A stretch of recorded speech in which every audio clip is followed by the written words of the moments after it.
Buenos días, les envío un cordial saludo a todos los que se conectan el día de hoy, a mis hermanos y a mis amigos que puedan conectarse el día de hoy para participar de la reflexión, hoy 12 de marzo del año 2021. Esta va a ser la reflexión número 25, la titulé Advenimiento 1, porque voy a hacer una serie probablemente de 3 reflexiones en el mismo sentido, y la porción de la palabra que vamos a leer el día de hoy está en 2 de Tesalonicenses 1, del 3 al 12, pero hoy va a ser solo hasta el versículo 6. Bueno, vamos a leerla entonces, segunda de Tesalonicenses 1, del 3 al 6, y dice así: debemos siempre dar gracias a Dios por vosotros, hermanos, como es digno, por cuanto vuestra fe va creciendo y el amor de todos y cada uno de nosotros abunda para con los demás. Tanto que nosotros mismos nos gloriamos de vosotros en la iglesia de Dios, por vuestra paciencia y fe en todas vuestras persecuciones y tribulaciones que soportáis. Esto es demostración del justo juicio de Dios, para que seáis tenidos por dignos del reino de Dios, por lo cual asimismo padecéis. Porque es justo delante de Dios porque es justo delante de Dios pagar con tribulación a los que os atribulan. Amén. Entonces, bueno, hoy nos ubicamos en la segunda carta de Pablo que envió a los tesalonicenses. En este versículo, Pablo habla de la fe, del amor y la paciencia. Son 3 palabras cuyo significado son abstractos, pero que los traeremos a la vida diaria. La fe salvadora produce obra.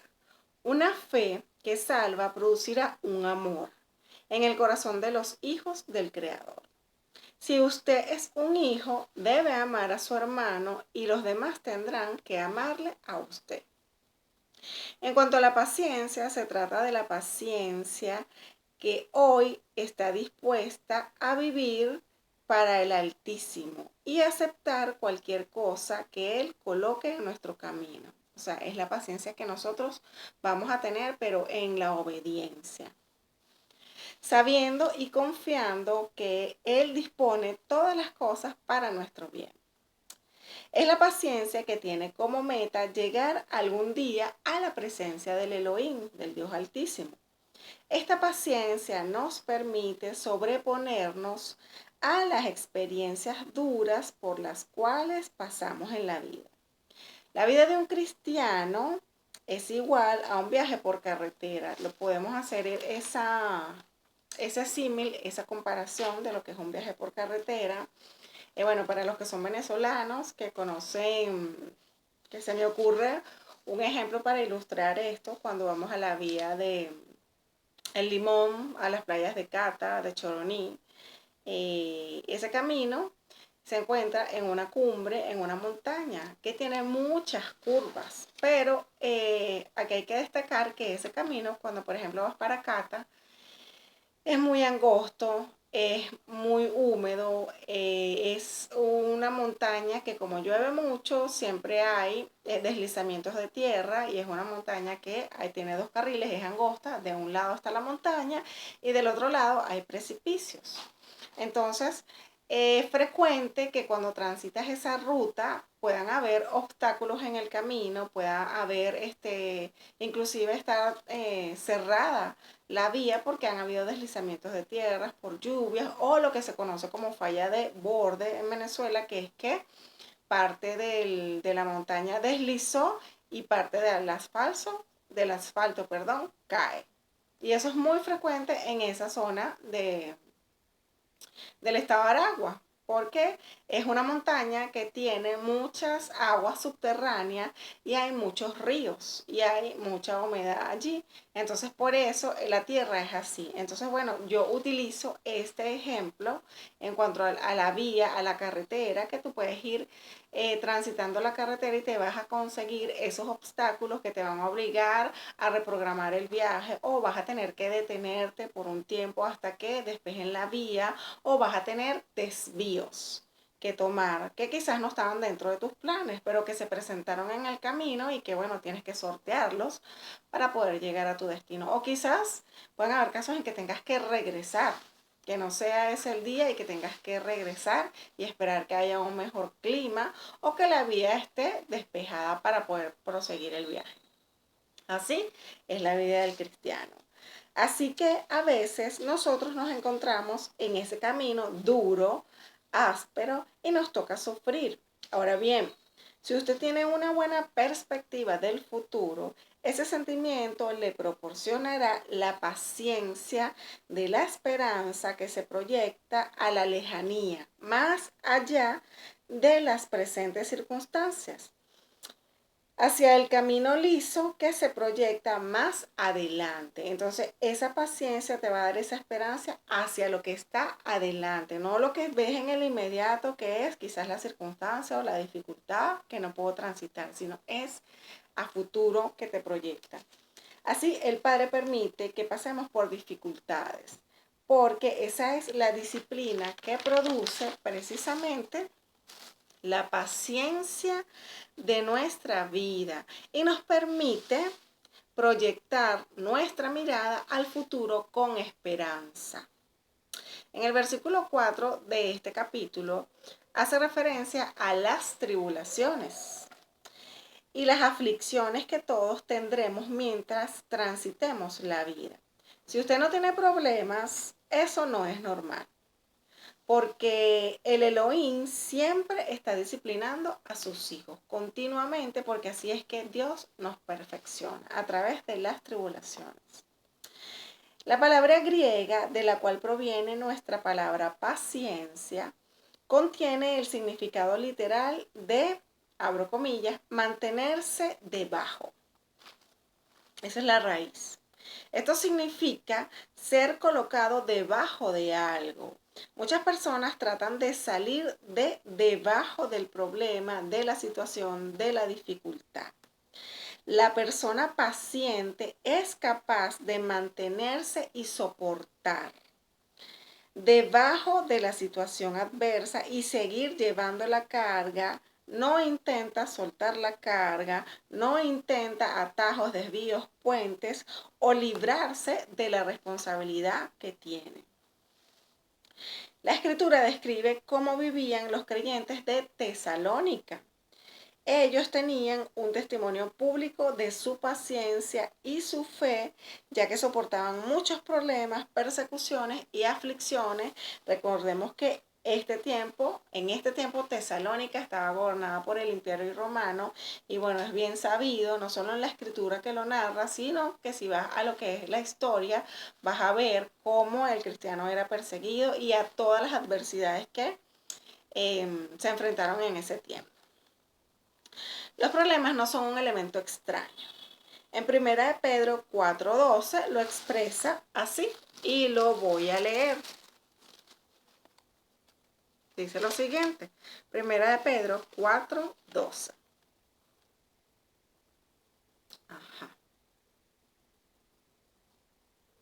Amados, no os sorprendáis del fuego de la prueba que os ha de sobrevenir. Les ha sobrevenido, como si alguna cosa extraña os aconteciese, sino gozaos por cuanto sois participantes de los padecimientos de Cristo, para que también en la revelación de su gloria os gocéis con gran alegría. Si sois vituperados por el nombre de Cristo, sois bienaventurados, porque el glorioso Espíritu de Dios reposa sobre vosotros. Ciertamente de parte de ellos Él es blasfemado, pero por vosotros es glorificado. Así que ninguno de vosotros padezcan como homicidas, o ladrón, o malhechor, o por entremeterse en lo ajeno. Pero si alguno padece como cristiano, no se avergüence, sino glorifique a Dios por ello. porque es tiempo de que el juicio comience por la casa de Dios. Y si primero comienza por nosotros, ¿cuál será el fin de aquellos que no obedecen al Evangelio de Dios? Amén. Entonces, en el versículo 15, que es cuando nos dice que si alguno de vosotros padezca como homicida o ladrón o malhechor o por entremeterse en lo ajeno, acá me voy a referir a eso, y para hacer una diferencia de que esa no es de la disciplina que estoy hablando, no es la disciplina que produce paciencia para el futuro. Esta no es la disciplina de la vida que entra en los propósitos de Dios. Ahí tú no puedes decir que estás cumpliendo un propósito de parte de Dios o que estás siendo procesado o que estás en un desierto. Esto simplemente es cosechar lo que usted sembró. Y uno merece porque es la consecuencia de la acción que tú mismo provocaste sobre tu vida. Hay diferencia entre ser disciplinado para aprender paciencia y la consecuencia del malvado o la consecuencia de haber hecho algo indebido y que sabemos que todo va a traer consecuencias sobre nuestras vidas. Dios disciplina a sus hijos para potenciar su desarrollo, su crecimiento, para que puedan tener paciencia y esperanza para el futuro. En el versículo 6, cuando Dios actúa como juez justo. El apóstol Pablo, en su carta a los Romanos 9, versículo 14, dice lo siguiente.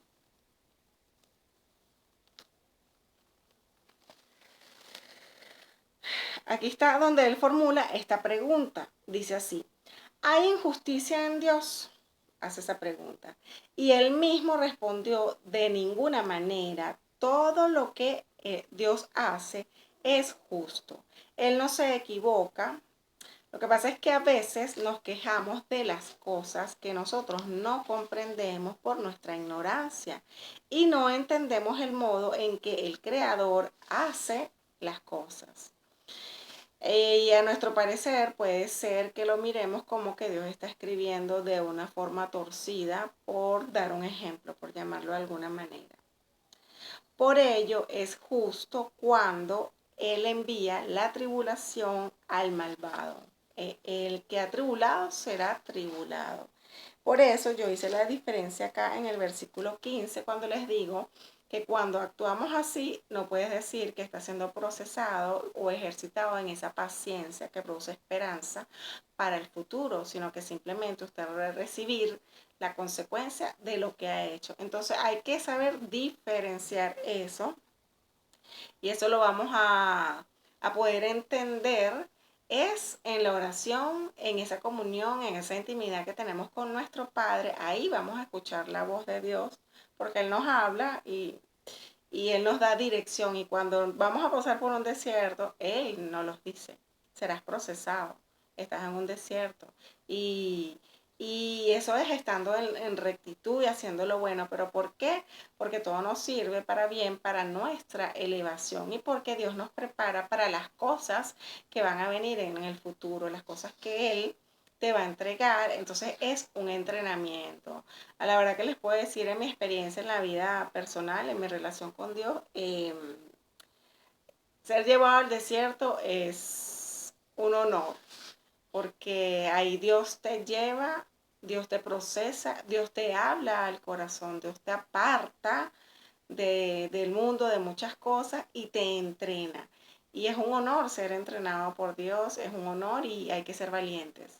Hay que ser valientes porque no todos pueden soportar un desierto, porque es duro, es difícil, pero es allí donde más tenemos que buscar su presencia, más esa intimidad, porque eso es lo que te va a dar fuerzas para poder seguir adelante, para poder tener esa bocanada de aire fresco, nuevo y poder seguir adelante. Entonces, bueno, el mensaje de hoy, la reflexión de hoy la voy a dejar hasta acá.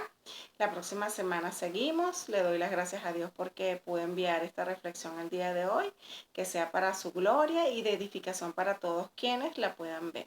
Entonces, que Dios les bendiga y Dios les guarde. Hasta la próxima semana.